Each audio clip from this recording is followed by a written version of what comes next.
There's a whole lot that I love about Saroyan, and that I'm always amazed by Saroyan.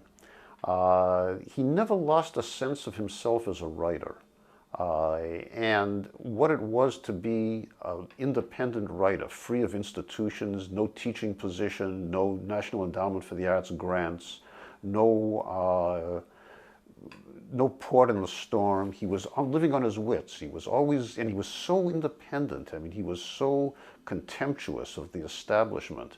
And this was the ancient job of a writer. But for Saroyan, coming out of the Depression years and doing this as a kind of quest, it's absolutely an inspiration. The other thing that I love about Saroyan is his handling of the immigrant experience. I mean, those of us from an immigrant background know what it's like to have to deal with it. And yet he deals with it in such a way that he becomes a citizen of the world. It's not just a kind of dwelling nostalgically on his Armenian roots. He was international. He just kind of wanted a bigger world. And at the same time, he's paying homage to his roots. He always wore this red turtleneck with a hole in the middle. And I think, I want to sew that up for him or even buy him a new one, but he loved that red turtleneck. He didn't fit in high society. He was comfortable with family. To know him, you would have to sit down and visit with him, almost a one-on-one, to know the real William Saroyan. He was very gifted, but he was very insecure. But I think basically he was a very good person, but he just was overwhelmed with what he had accomplished.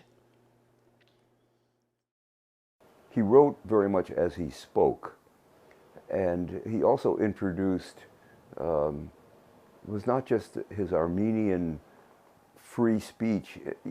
The Irish, some of the Irish did the same thing. You know, he had the, whatever the Armenian word for blarney is, he had that gift. It touched a chord for Americans in the Depression, and just after the Depression, when the Depression was ending, because people were realizing that the WASP establishment, which had ruled the country, wasn't all that there was. And he wrote about poor people, he wrote about layabouts, he wrote about people who hung around in bars and just told stories. He wrote about people who worked on farms, and this really made connection. On the other hand, it's also true that his first famous story, it's still probably his most famous story, The Daring Young Man on the Flying Trapeze, was written in the classical mode of, not the style, but the subject of the Bohemian writer. Come to the big city to make it. Saroyan was a little different because once he established himself, he didn't change. He stayed the same. I asked him once, it seemed like a really sophisticated thing to do of a rich, middle-aged and late middle-aged writer to go and live in Paris. I said, why? I understand you're living in Paris. I understand you're living in Fresno and part of the time in San Francisco. But why do you divide your life in that way? And he said, well, he liked Paris because he liked the wine and cheese. And he liked the sophistication of Paris, although he observed it from the outside. And then he said, I have to go to Fresno when the melons are in season. That was his explanation why he went to Fresno. I think he liked riding his bicycle around Fresno, too. He absolutely always took from his life experiences and his life observations. I think he loved human beings. He also has this great quote that says, you simply cannot call the human race a dirty name unless you smile when you do so. And he loved human beings, but he also loved to bombast them with, I catch you at your fable, I catch you at, and we need to do that. We need to do that with humor because we need to always remain hopeful, because that's what man, as he says, man cannot live without hope as he cannot live without the earth under his feet. So, paraphrase that.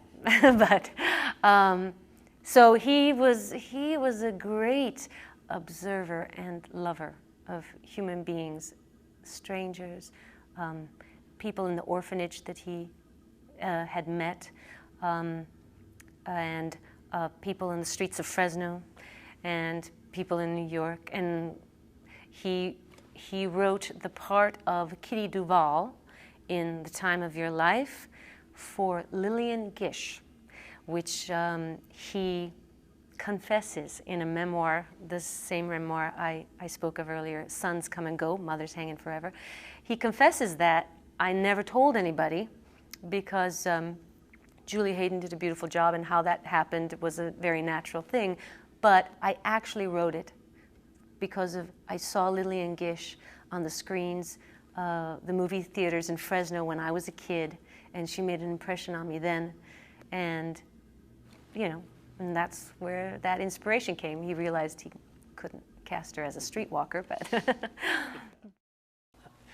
I think that he would do whatever he could if he could help you.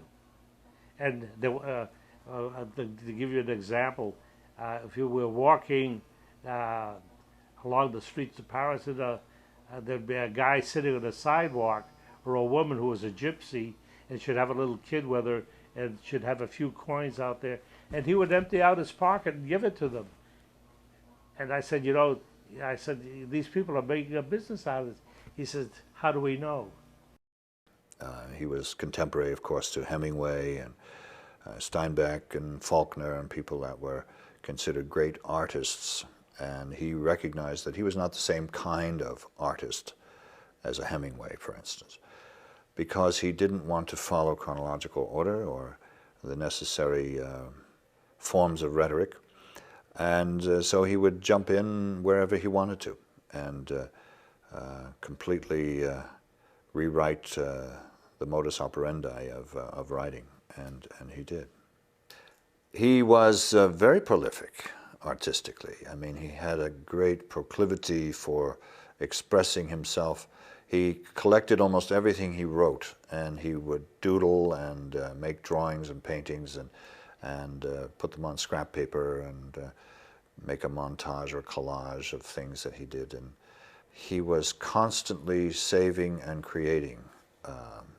As I understand, when at the time of his death, he had 2 full houses of things he had collected, so he was very prolific in that regard. Writing songs with his cousin Ross Bagdasarian. Most famous of all, of course, is Come On in My House for Rosemary Clooney, or that she made the song very famous. He was way ahead of his time, I think, in painting styles. He was very, very, very ingenious in his symmetry and abstract compositions. Very, very good, very good. I'd make people read his writings. That's what I would like more than anything, is that people would read his writings. And many of the books are not in publication anymore, although some of his works are being republished through other means.